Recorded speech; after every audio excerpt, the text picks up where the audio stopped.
할렐루야. 우리 주님의 충만하신 은혜가 여러분의 삶 속에 가득하시기를 축복합니다. 오늘부터 성령 강림절이 시작이 되어서 강대상 보도 붉은색으로 교체를 했습니다.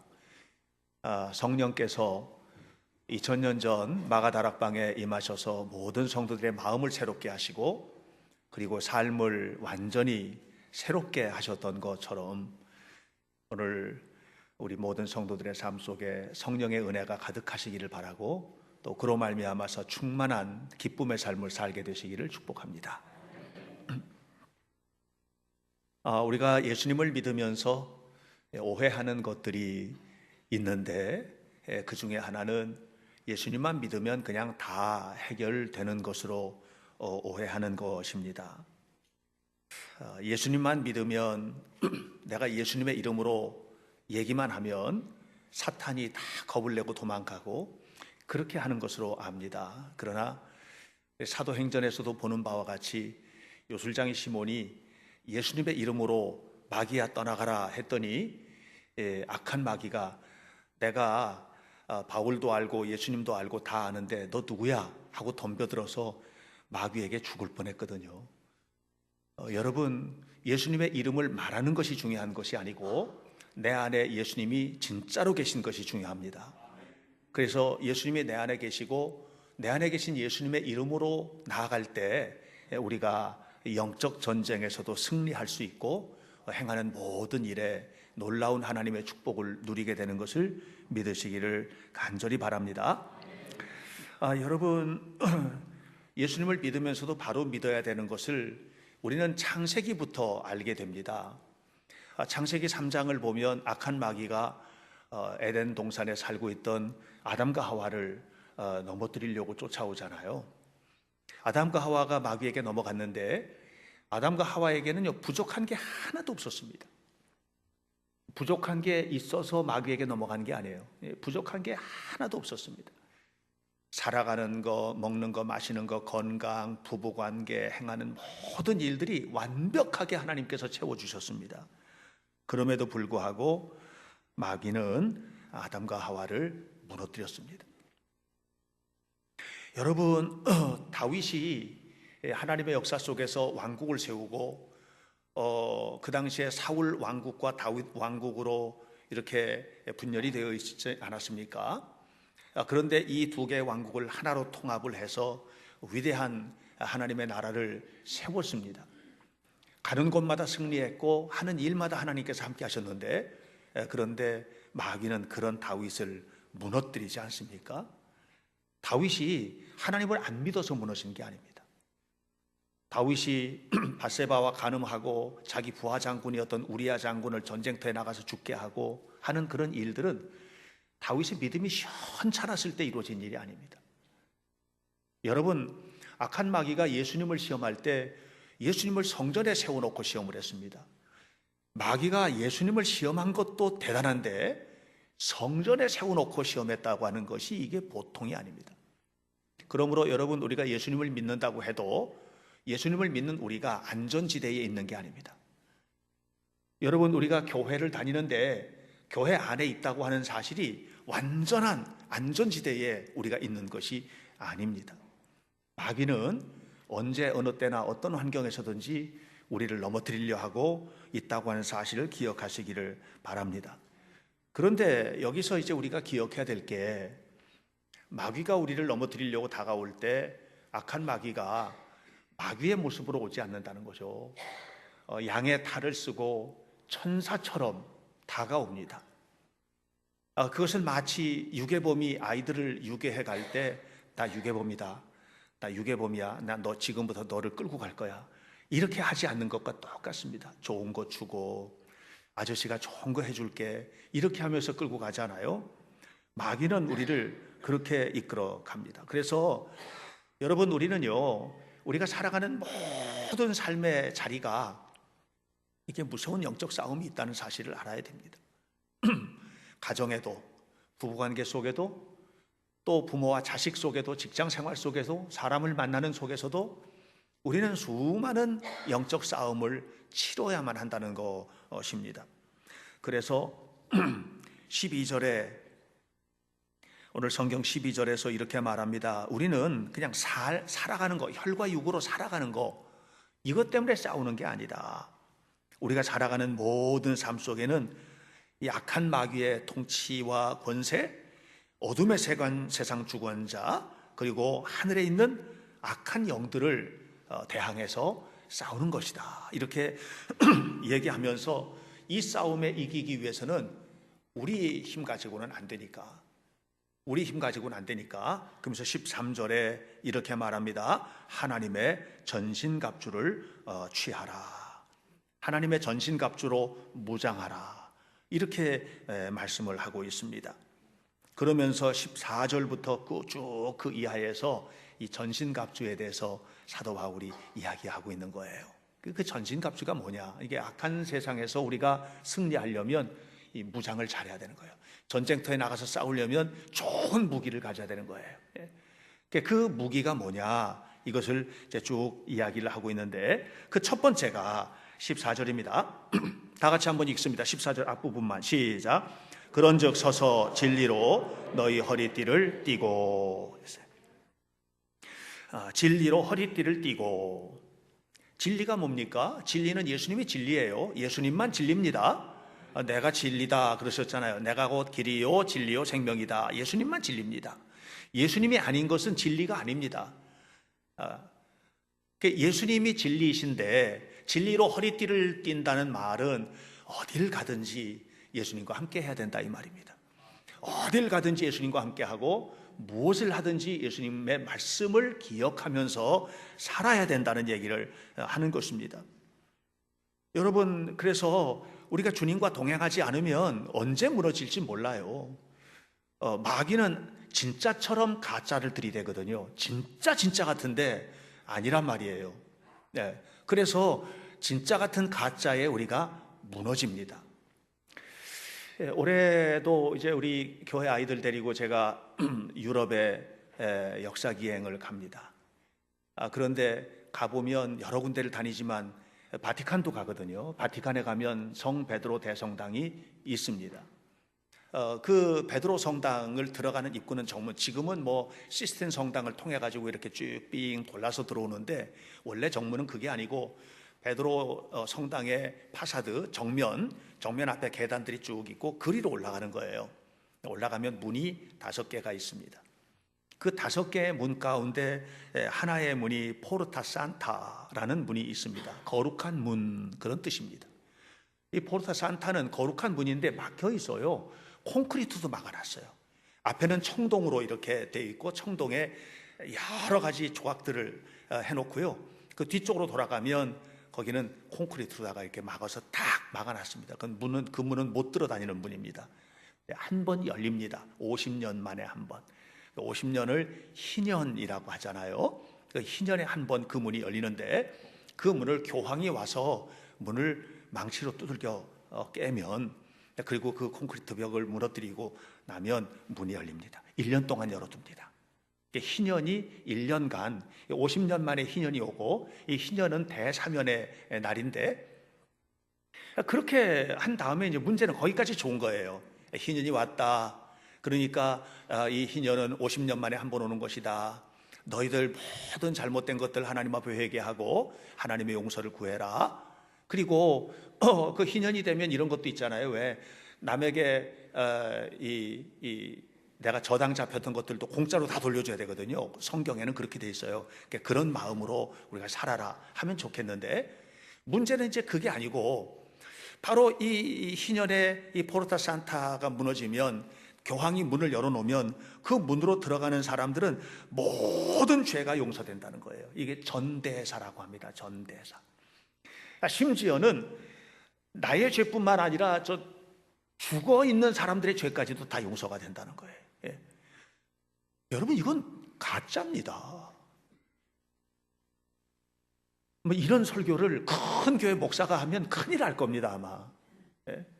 뭐 큰 교회 목사들은 이런 설교 못할 것 같아요. 왜냐하면 이런 설교하면 당장 뭐 그냥 가톨릭에서 문제를 삼고 뭐 영상으로 막 나가면서 그럴 거 아니에요. 여러분 아셔야 됩니다. 죄가 용서되는 것은 예수 그리스도의 보혈의 능력밖에 없습니다. 예수님의 피로 구원받는 것이요, 십자가의 은혜로 구원을 받는 것입니다.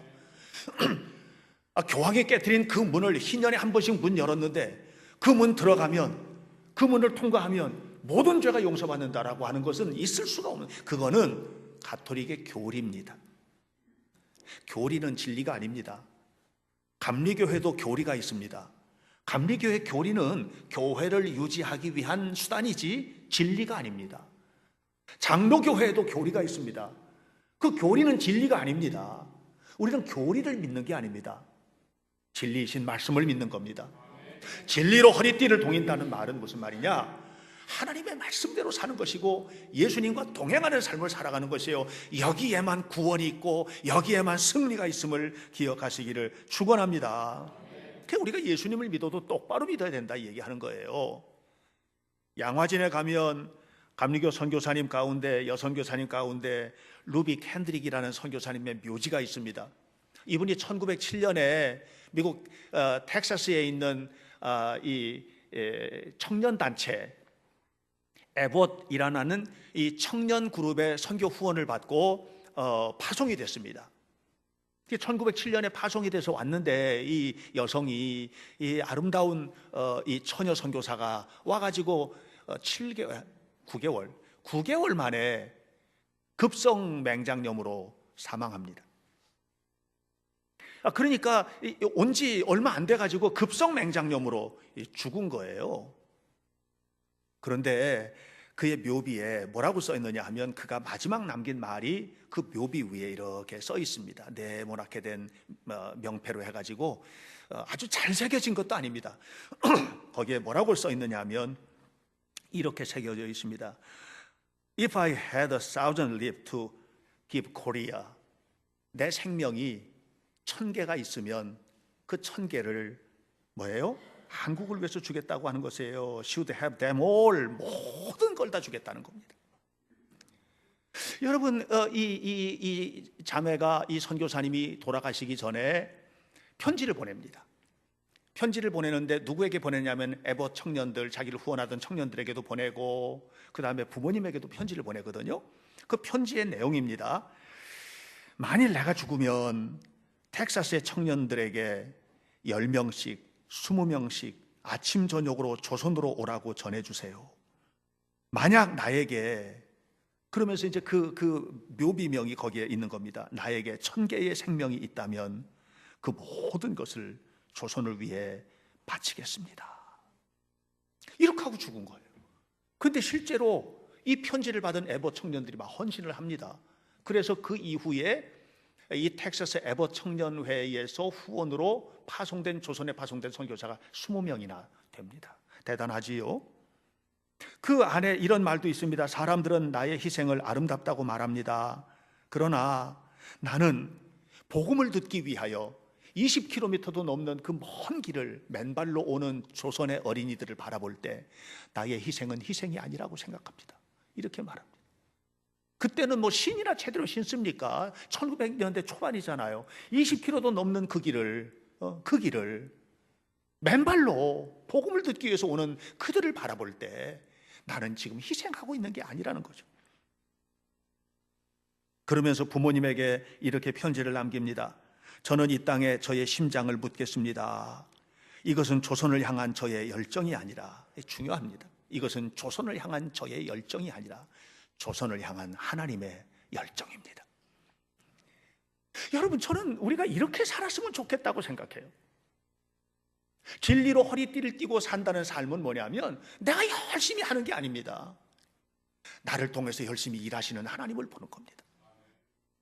여러분, 우리가 자식들을 키울 때도 내가 너를 어떻게 키웠는데 이게 아니고 하나님께서 나를 통해서 너를 세우셨다. 하나님의 열심을 너는 보느냐. 이렇게 말해야 된다고 생각합니다. 부부가 살면서도, 부부간에 서로 살면서도 내가 당신을 사랑하는 이 사랑 속에는 당신을 사랑하시는 하나님의 열정이 담겼어요.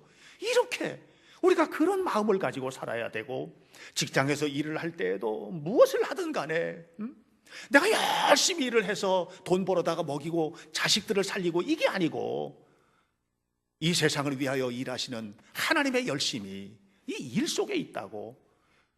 아이들을 가르치고 집을 짓고 직장에서 반도체를 만들고 하는 이 모든 행위가 나의 열심이 아닌 나를 통해 일하시는 하나님의 열심인 이 삶을 살아야만 하는 것입니다. 이게 진리로 허리띠를 띠고 사는 거예요. 어딜 가든지 예수님이 지켜보시는 것이고 무엇을 하든지 주님이 동행하시는 이 삶이 우리들의 삶이 되기를 바랍니다. 이게 영적 전쟁의 승리자의 모습이에요. 두 번째로, 그 다음에 뭐라고 그랬어요? 그런즉 서서 진리로 너희 허리띠를 띠고, 그 다음에 시작, 의에 호심경을 붙이고. 의에 호심경을 붙이고. 호심경은 뭡니까? 가슴을 이 방어하는 갑옷입니다. 지금이야 뭐 총 쏘는데 갑옷 입는다고 안 뚫립니까? 철판을 해서도 철판도 다 뚫립니다. 그러나 옛날에는 그렇지 않습니다. 그래서 칼싸움을 하고 화살을 쏘고 하는데 이걸 막아내는 이 가슴 보호대를 찾던 겁니다. 호심경은 가슴을 보호하는 무기입니다. 가슴을 보호한다는 게 뭡니까, 여러분? 주님은 말씀하십니다. 잠언에서 무릇 지킬 만한 것 가운데 네 마음을 지켜라. 여러분, 마음이 무너지면 다 무너집니다. 여러분, 머리로 아무리 명령을 내려도 마음이 감동하지 않으면 절대로 안 갑니다. 머리로는 용서해야 돼, 용서해야 돼. 가슴으로는 용서 못 하겠는 거예요. 그 원수를 어떻게 용서를 해요? 여러분, 가슴이요 그만큼 중요합니다. 머리로는 주일이 되면 교회 가야 되는 거 압니다. 근데 가슴에는 더 바쁜 일이 있는 거예요. 마음이 움직이는 대로 우리 마음이 사는 거예요. 그래서 이 가슴을 보호하라는 얘기 하는 겁니다. 여러분, 우리가 하나님의 말씀을 따라 살아야 됩니다. 그래서 에베소서 4장 24절에 말합니다. 성도는 누구냐? 새 사람이다. 새 사람인데 어떤 새 사람이냐? 의와 거룩함으로 지어진 새 사람이다. 의와 거룩함으로 지어진 새 사람이 뭡니까? 새 마음을 가진 사람이요.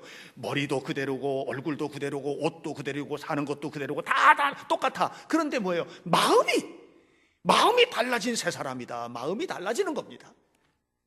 이게 새 사람이라는 거예요. 이것을 갖다가 마틴 로이드 존스는 이렇게 말합니다. 진정한 그리스도인이라는 뭐냐? 내 마음이 우선인 사람이 아니다. 하나님의 말씀이 우선인 사람. 이걸 이렇게 표현했습니다. 거룩이 행복보다 우선인 사람. 거룩이 행복보다 우선인 사람. 우리는 그렇게 안 살잖아요. 거룩도 중요한데 행복을 가로막는다면 이건 좀 비켜 계세요. 이런 거예요. 행복이 거룩보다 더 중요하잖아요.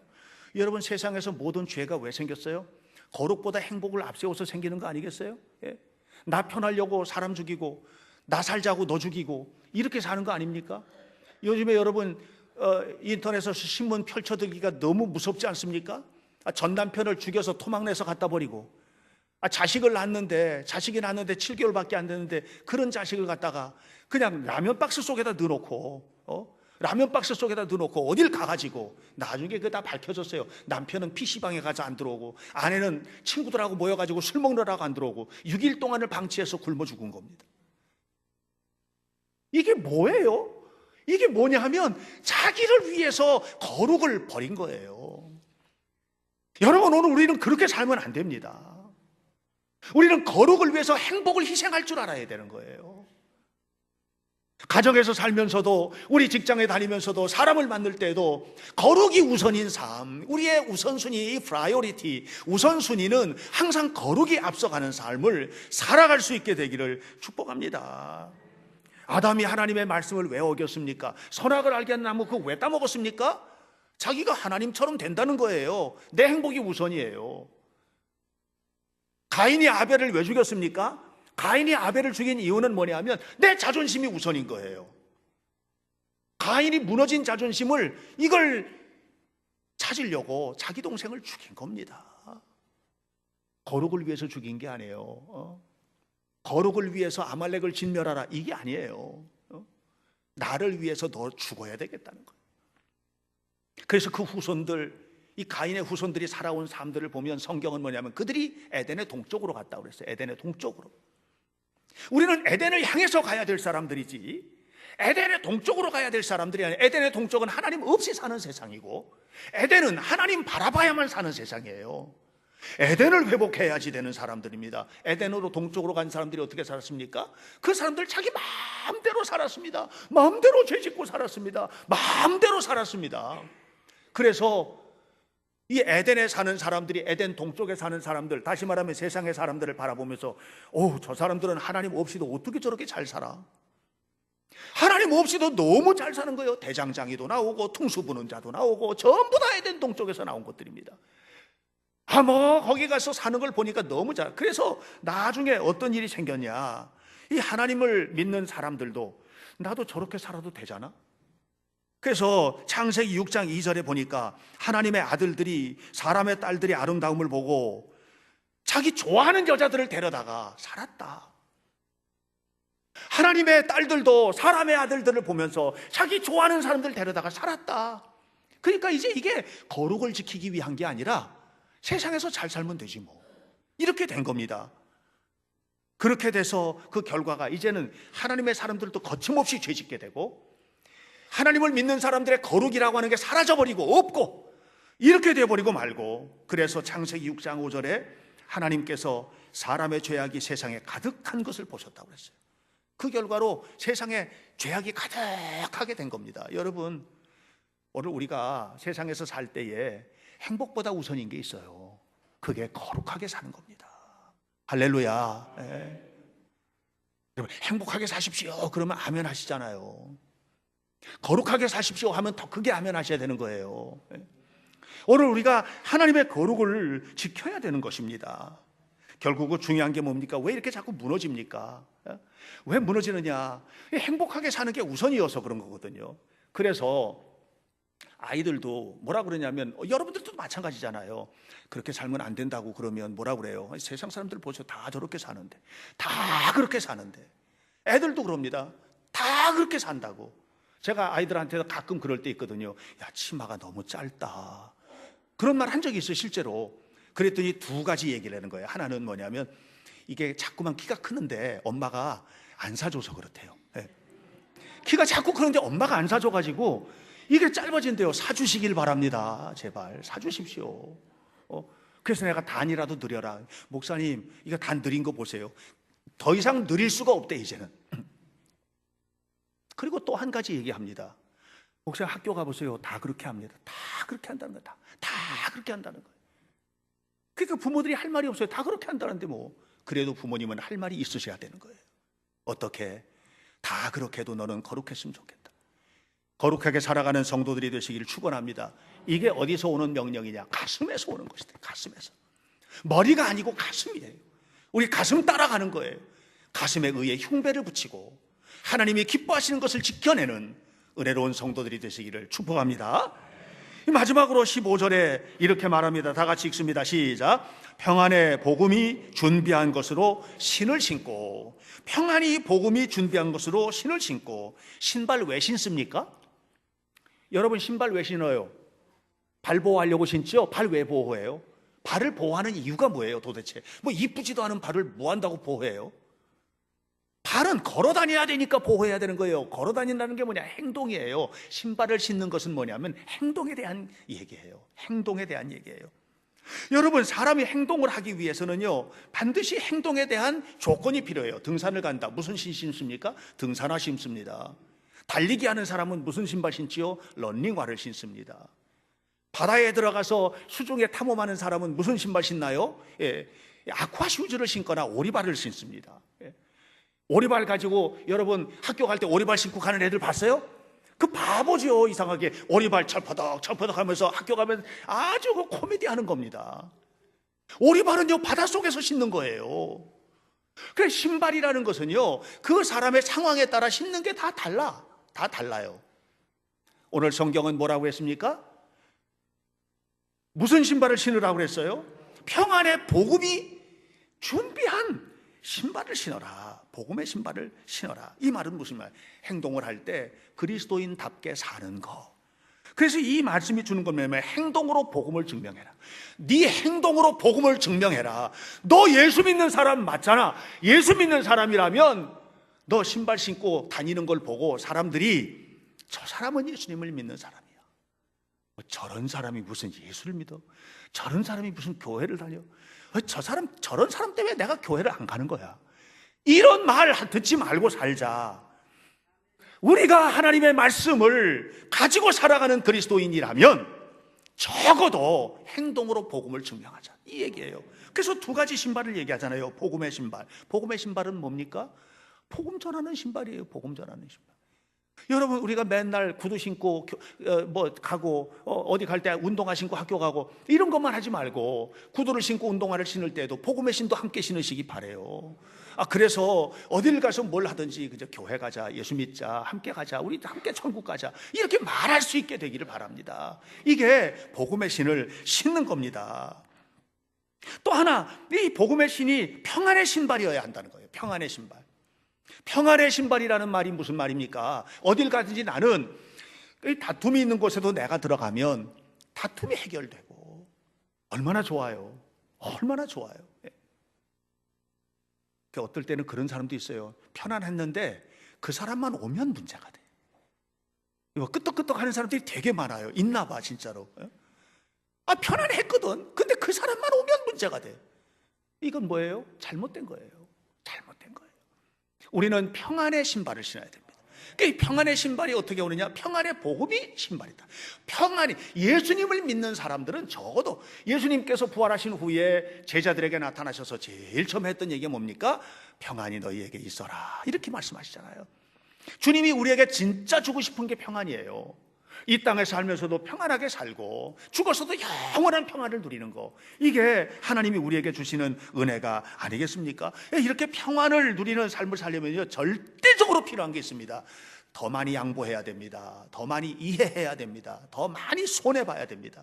손해는 1도 안 보려고 하는 그런 태도로 사는 것은요, 평안의 사람이 아닙니다. 그래서 누가 그러더라고요. 목사님, 저는요 어디 과일 가게 가도요 안 고르고 위에서부터 그냥 가져와요.